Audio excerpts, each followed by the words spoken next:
सबसे पहले बात करेंगे ऑपोजिशन लीडर मियां मोहम्मद शहबाज शरीफ को बैरूनी मुल्क जाने की इजाजत न देने के मामले पर। लाहौर हाईकोर्ट के रजिस्ट्रार ऑफिस का मियां शहबाज शरीफ की अदालती हुक्म पर अमल दरामद के लिए मुतफर्रिक दरख्वास्त पर एतराज़। रजिस्ट्रार ऑफिस ने मियां मोहम्मद शहबाज शरीफ की दरख्वास्त पर मुतालिका फोरम से रुजू करने का एतराज़ आयद किया। तफसीलात जानते हैं मलिक अशरफ से। जी मलिक अशरफ, तफसीलात से आगाह कीजिएगा।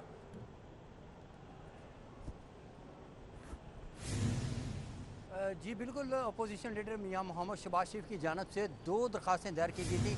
एक दरख्वास्त तो उन्होंने अदालती हुक्म के बावजूद बैरून मुल्क इजाज़त न देने पर सेक्रेटरी दाखिला यूसुफ नसीम खोकस समेत दीगर के खिलाफ तौहीन-ए-अदालत की दरख्वास्त दी थी, जबकि दूसरी दरख्वास्त जो दायर की गई थी वो दरख्वास्त अदालती हुक्म पर अमल दरामद की थी। और उस हुक्म जो हुक्म था उसमें यह कहा गया था कि मियां शहबाज शरीफ को बैरून मुल्क जाने की इजाज़त दी जाए, ये अदालत का हुक्म था। और लाहौर हाई कोर्ट में आज मियां मोहम्मद शहबाज शरीफ की जानब से जो मुतफर्रिक दरख्वास्त दायर की गई थी उसमें ये सदा की गई थी कि अदालत जो बैरून मुल्क जाने का हुक्म दिया था उस पर अमल दरामद का हुक्म दिया जाए। उस जिस पे जो रजिस्ट्रार ऑफिस है उसने इतराज़ ऐद किया है। इतराज़ ये ऐद किया गया है कि मुतलका फोरम से रजू किया जाए। और मुतलका फोरम क्या है? मुतलका फोरम जो था वो तौहीन-ए-अदालत की दरख्वास्त दायर करना था। और इस हवाले से लाहौर हाई कोर्ट के जस्टिस अली बाकर नजफी जो हैं वो कल मियां मोहम्मद शहबाज शरीफ की इस इतराज़ी दरख्वास्त पर समाअत करेंगे। और अदालत जो है वो मियां मोहम्मद शहबाज शरीफ की इस इतराज़ी दरख्वास्त पर रजिस्ट्रार ऑफिस का इतराज़ बरकरार रखने या उसे दूर करने के हवाले से हुक्म जारी करेगी। ये दरख्वास्त मियां मोहम्मद शहबाज शरीफ की जानब से आज़म निजी ताड़ और अमजद रफ़ीक की जानब से दायर की गई थी। कल अमजद हैं वो अदालत में पेश होंगे। अमजद परवेज़ के अलावा आज़म निजी ताड़ भी अदालत के रूबरू पेश हुए और इसमें मौक़िफ़ ये इख्तियार किया गया है मुतफ़र्रिक़ दरख्वास्त में कि लाहौर हाई कोर्ट ने मियां मोहम्मद शहबाज शरीफ को बैरून मुल्क जाने की इजाज़त दी थी, उस पर अमल दरामद के लिए मुतलका जो अफसराना उनको हुक्म दिया जाए। जी हुक्म दिया जाए। मलिक अशरफ अपडेट कर रहे थे, बहुत शुक्रिया आपका। मौलाना फजलुर रहमान हुकूमत मुखालिफ तहरीक के लिए मुतहरिक। मौलाना फजलुर रहमान का अपोजिशन लीडर शहबाज शरीफ से टेलीफोनिक रब्ता। मई के अख्ताम पर PDM से रब्ता करने का फैसला भी किया गया है। इस हवाले से बताया जा रहा है कि राबता किया जाएगा। इस हवाले से लाएअमल भी तय किया जा रहा है। मौलाना फजलुर रहमान का टेलीफोनिक राबता हुआ है। आगे बढ़ेंगे, आपको अपडेट करते चलें कि वफाक ने शहबाज शरीफ का नाम ECL में शामिल कर लिया है। नाब की सिफारिश पर काबीना ने शहबाज शरीफ का नाम ECL में शामिल किया। वजारत दाखिला का शहबाज शरीफ का नाम ECL में डालने का नोटिफिकेशन।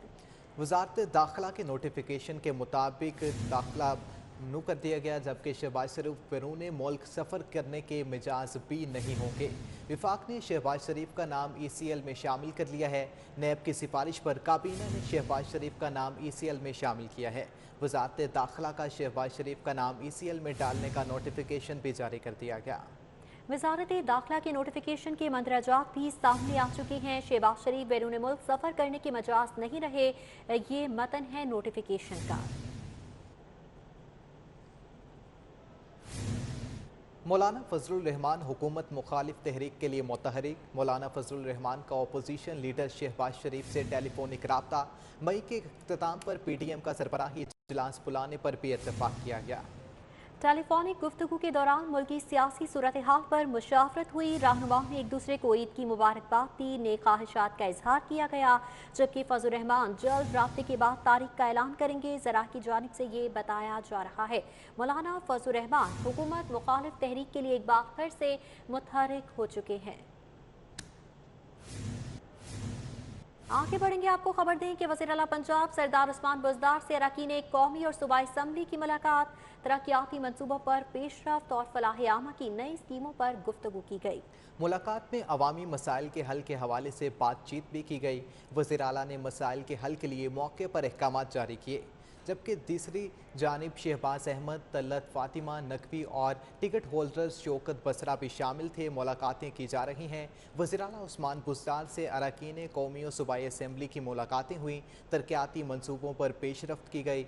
फलाह आमा की नई स्कीमों पर गुफ्तगू। मुलाकात में अवामी मसाइल के हल के हवाले से बातचीत भी की गई।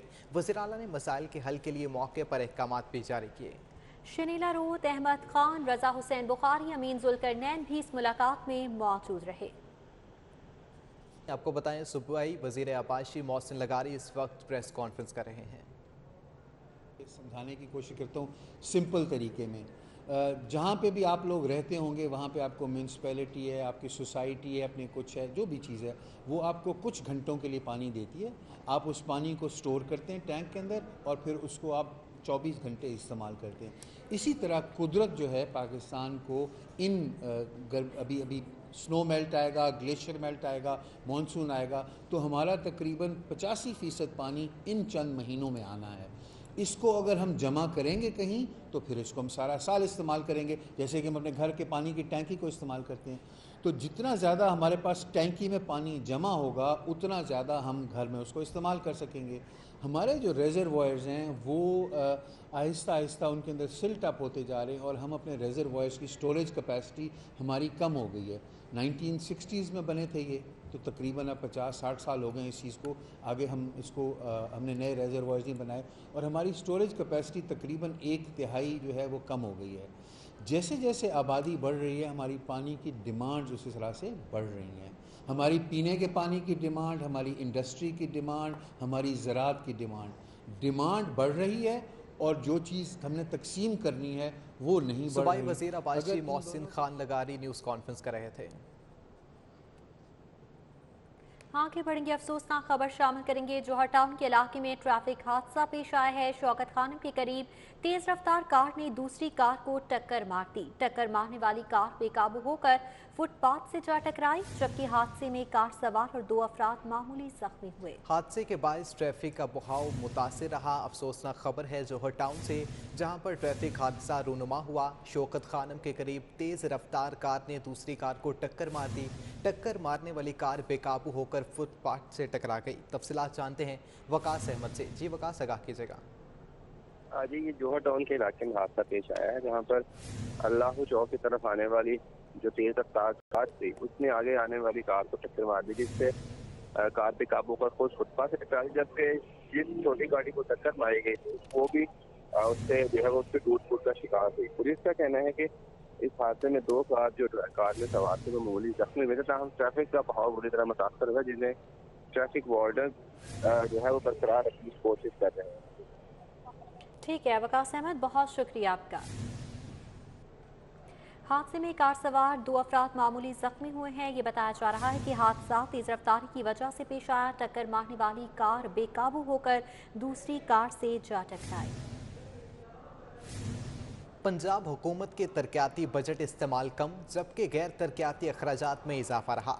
पंजाब के गैर तरक्याती बजट के इस्तेमाल का मजमूई हुज्म 8 खरब 51 अरब 11 करोड़ रहा। गुज़श्ता माली साल की निस्बत मजमूई हुज्म 8 खरब 48 अरब 97 करोड़ रहा। मज़ीद अपडेट्स लेंगे अली रामी से। जी अली, क्या डिटेल्स हैं? जी बिल्कुल, पंजाब के गैर तरक्याती अखराजात में मज़ीद इजाफा जो है वो देखने में आ रहा है और इस हवाले से जो महकमा ख़जाना पंजाब की तरफ से एक जारी करदा रिपोर्ट है उसके मुताबिक 9 माह के दौरान 8 करोड़ रुपये से ज़ायद का बजट जो है वो गैर तरक्याती अखराजात की मद में खर्च किया जा चुका है। और इसमें ख़ास तौर पर हुकूमत पंजाब ने ये दावा किया था कि वो अपने कुछ ऐसे एक्सपेंडिचर उनको कंट्रोल करेंगे जो इजाफी हैं, लेकिन उसको कंट्रोल तो नहीं कर पाए, लेकिन उसमें मज़ीद इजाफा जो है वो देखने में आ रहा है। और इसमें ज़राए के मुताबिक जो इजाफा है वो 25% तक ज़ायद जो है वो पहुँच चुका है। अब इसमें जो अखराजात किए जाते हैं वो मुख्तलिफ मद में है, जिसमें ख़ास तौर पर जनरल पब्लिक सर्विसेज के हवाले से अखराजात हैं और सेफ्टी के हवाले से अखराजात हैं, कानून के हवाले से अखराजात हैं और इसमें साथ ही कम्यूनिटी डेवलपमेंट प्रोग्राम, हाउसिंग के प्रोग्राम, माहौलियात के हवाले से और दीगर जो डिपार्टमेंटल गैर तरक्याती अखराजात हैं वो इसमें शामिल होते हैं। और ये 8 खरब 51 अरब रुपये से ज़ायद का बजट जो है वो अब तक खर्च किया जा चुका है पंजाब हुकूमत की तरफ से पहले 9 माह की रिपोर्ट कारकर्दगी के मुताबिक।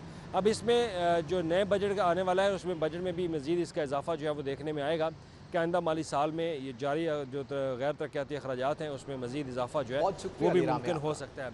और इसमें अगर रोशन लाहौर प्रोजेक्ट पर अमल दरामद के लिए commissioner Mohammad Usman in action. Commissioner का 24 घंटे में 23 शाहराहों की लाइट्स को ऑपरेशनल करने का फैसला। शाहराहों को रोशन रखने के लिए ज्वाइंट एक्शन कमेटी तश्कील देने का फैसला किया गया। तफसीलात जानते हैं राव दिलशाद से। जी राव दिलशाद, बताइएगा।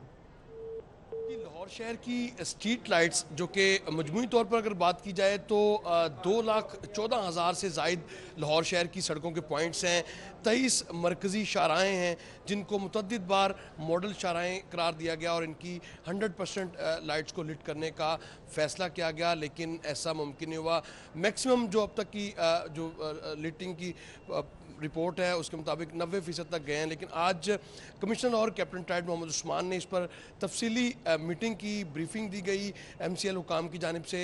ताहम इस पर एक नया जो फार्मूला वो तय किया गया कि जॉइंट एक्शन कमेटी बनेगी जो तमाम इशूज़ को रिजॉल्व करेगी, ख़ास तौर पर MCL और LDA की जो शाहराओं के माबैन हैंड ओवर टेकिंग ओवर का मामला है। इसी पर हम बात करेंगे कमिश्नर लाहौर से। कमिश्नर बताएंगे कि बहुत ज़्यादा स्ट्रीट लाइट्स की तादाद है, इनको मुतअद्दिद मरतबा ये बातचीत हुई है कि डिजिटलाइज़ कर दिया जाए ताकि पता हो कौन सी लाइट कहाँ ख़राब है। अब फिर से हम वहीं पे खड़े हैं और 90% तक स्ट्रीट लाइट्स हैं। जी बिल्कुल, आपने सही कहा। मैकेनिज़्म तो इंशाल्लाह ताला इनसे बहुत जल्दी बनवाया जाएगा। आपके सामने ही हमने यहाँ पर आज मीटिंग की है।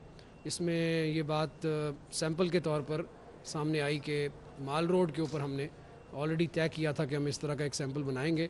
PITB के साथ मिलकर उस पर काम हो रहा है। अनकरीब इंशाल्लाह ताला उस मॉडल को भी इम्प्लीमेंट किया जाएगा। लेकिन ज़्यादा ज़रूरी ये है कि हम सड़कें बनाते हैं और फिर बनाने के बाद उनको भूल जाते हैं, ना सिर्फ उनकी लाइटिंग के हवाले से या किसी भी हवाले से जो उनकी मेंटेनेंस है वो हम नहीं कर सकते। मुझे ये बताया गया है कि इस हवाले से रिसोर्सेज भी प्रोवाइड किए गए हैं तमाम जोन्स को और कॉरपोरेशन के पास भी रिसोर्सेज अवेलेबल थे, लेकिन वो कितने इस्तेमाल हुए, कितने ज़्यादा इफ़ेक्टिवली लोगों तक पहुँचे, इस पूरे के पूरे निज़ाम को जायज़ा लेने के लिए आज हमने मीटिंग की है। 100% का मैंने इनको टारगेट दिया जो मैं इसका ये टाइमलाइन पे आपकी खासी तवज्जो होती है, कब तक 100% कर देंगे 23 शाहराओं के लिए? तो 24 घंटे का मैंने इन्हें टाइम दिया है, जिसके बाद मेरा अपना निज़ाम जो है वो हरकत में आएगा। मैं अपने सिस्टम के तहत इन लोगों की चेकिंग करूँगा और जो रिमेनिंग लाहौर है उसके हवाले से इनको 7 दिन का टाइम दिया है कि ये अपना सर्वे करके अगर इनको फ़ंड्स की रिक्वायरमेंट है तो ये हमारे पास आएँ। वो जो पुराने फ़ंड्स इनको मिले थे वो इन्होंने कहाँ इस्तेमाल किए उसकी डिटेल्स भी हमसे। दिन की रोशनी में रोशन जो स्ट्रीट लाइट्स नज़र आती हैं उन पर बड़ा फोकस किया गया है और बिल वो देगा जिस जोन में जो अफसर होगा अगर दिन की रोशनी में लाइट्स ऑन होती हैं, तो इस पर क्या फोकस करें? देखें, आज जब हम अपने घरों के बिल देते हैं ना, तो हमें जब महीने के आखिर में बिल आता है तो तकलीफ़ होती है कि ये बिल ज़्यादा क्यों आया और कम क्यों आया, और बहुत ज़्यादा उस वक्त हम सोचते हैं अपना अंदर वाला निज़ाम ठीक करने के लिए कि घर की कौन सी लाइट किस वक्त जलानी है, किस वक्त बंद रखनी है। सरकारी बिल चूँकि सरकार दे रही होती है इसलिए किसी के दिल में दर्द ही नहीं है। इंशाल्लाह इंश्योर करेंगे कि दिन के टाइम पे जो लाइट जलाएगा उसको इतनी तकलीफ ज़रूर निज़ाम पहुँचाएगा कि दोबारा फिर वो ये हरकत नहीं करेगा। बिल्कुल जी, आपने गुफ्तगू सुनी। 24 घंटे का अल्टीमेटम दिया गया है कि 23 जो शाहराएं हैं 24 घंटे का अल्टीमेटम दे दिया गया है। राउत हुसैन, बहुत शुक्रिया आपका। पेट्रोलियम मसनूआत की कीमतों में रद्दोबदल की समरी तैयार कर ली गई। पेट्रोल की कीमत में ₹1.90 फी लीटर इजाफे की तजवीज़ की गई है। हाई स्पीड डीजल की कीमत में ₹3.25 फी लीटर इजाफे की तजवीज़ दी गई। समरी पर वजारत ख़जाना वज़ीर आज़म से मुशावरत के बाद नोटिफिकेशन जारी करेगी। इस हवाले से बताया जा रहा है कि पेट्रोलियम मसनूआत की कीमतों में रद्दोबदल की समरी तैयार कर ली गई है। ताजिरों के लिए अच्छी खबर है। ताजिर बिरादरी हफ्ते के रोज़ भी मार्केटें और बाजार खोल सकेंगे। असिस्टेंट कमिश्नर फैज़ान अहमद ने हफ्ते की छुट्टी की तस्दीक कर दी है।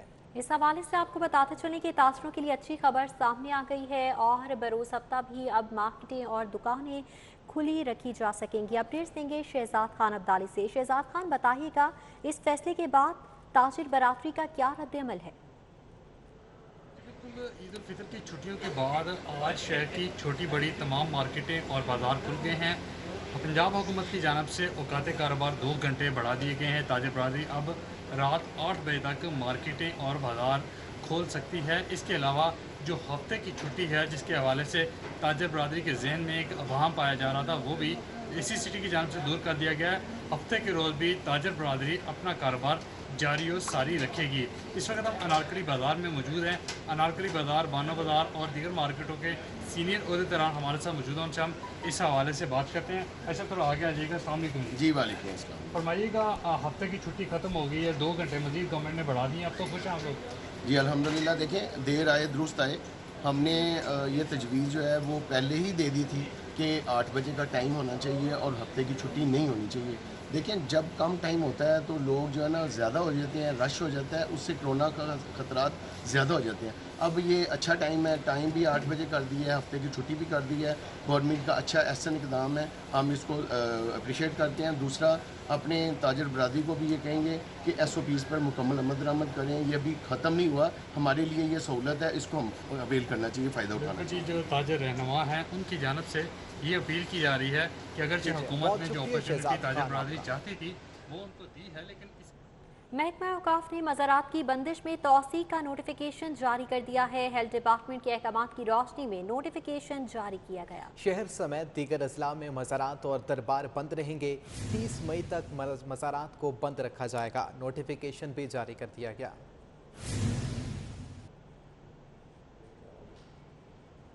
प्राइमरी और मिडिल में ज़ेरे तालीम 50 लाख से ज़ायद तलबा का असेसमेंट टेस्ट मुलतवी कर दिया गया है। पंजाब भर में पैक के तहत प्राइमरी और मिडिल का इम्तिहान 18 मई से लिया जाना था।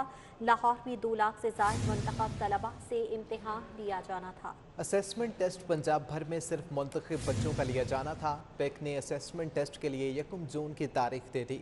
असेसमेंट टेस्ट 4 जून तक लिए जाएंगे। इस बार असेसमेंट टेस्ट के नताइज जारी नहीं किए जाएंगे। असेसमेंट टेस्ट के लिए सवालिया पेपर्स पैक फराहम करेगा। कैथेड्रल चर्च वारिस रोड में बैनुल मजहब रहनुमाओं का इजलास हुआ, जिसमें फ़लस्तीन के साथ इजहार यकजहती की गई। अहवाल जानेंगे कोमल असलम से। जी कोमल। हम वारिस रोड चर्च में मौजूद हैं। यहाँ पर बैनुल मज़ाहिब कायदीन की जानिब से फ़लस्तीन में होने वाले मुसलमानों पर जो जुल्म व बर्बरियत की जा रही है उसके खिलाफ एहतजाज किया जा रहा है और साथ साथ मजम्मत भी की जा रही है। मज़ीद इस वक्त हमारे साथ बिशप मौजूद है जो कि बिशप ऑफ पाकिस्तान है, मार्शल। इनसे बात करते हैं कि वो इस हवाले से क्या कहना चाहते हैं। सर बताइए। सबसे पहले तो मैं ये कहना चाहता हूँ कि आप सिर्फ ये ना कहें कि मुसलमानों के ख़िलाफ़ ये सब कुछ हो रहा है।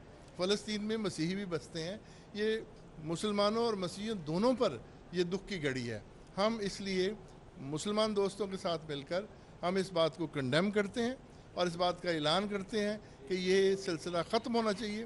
फ़लस्तीन को आज़ादी मिलनी चाहिए ताकि वो अपनी ज़िंदगी अपने ईमान और अपने तरीके से उस्तवार कर सकें, क्योंकि वो दोनों ही फ़लस्तीनी मसीही और मुसलमान दोनों ही इस वक्त दुख उठा रहे हैं। जी बिल्कुल, फ़लस्तीन में रहने वाले मुसलमान और मसीही बरादरी जो हैं वो दोनों ही इस वक्त दुख उठा रहे हैं और इनका मज़ीद ये भी कहना है कि इनके खिलाफ़ हम लोग मजम्मत करते हैं क्योंकि फ़लस्तीन को आज़ाद होना चाहिए और हम उसकी आज़ादी के लिए भरपूर कोशिश करेंगे। कोमल असलम, बहुत शुक्रिया आपका।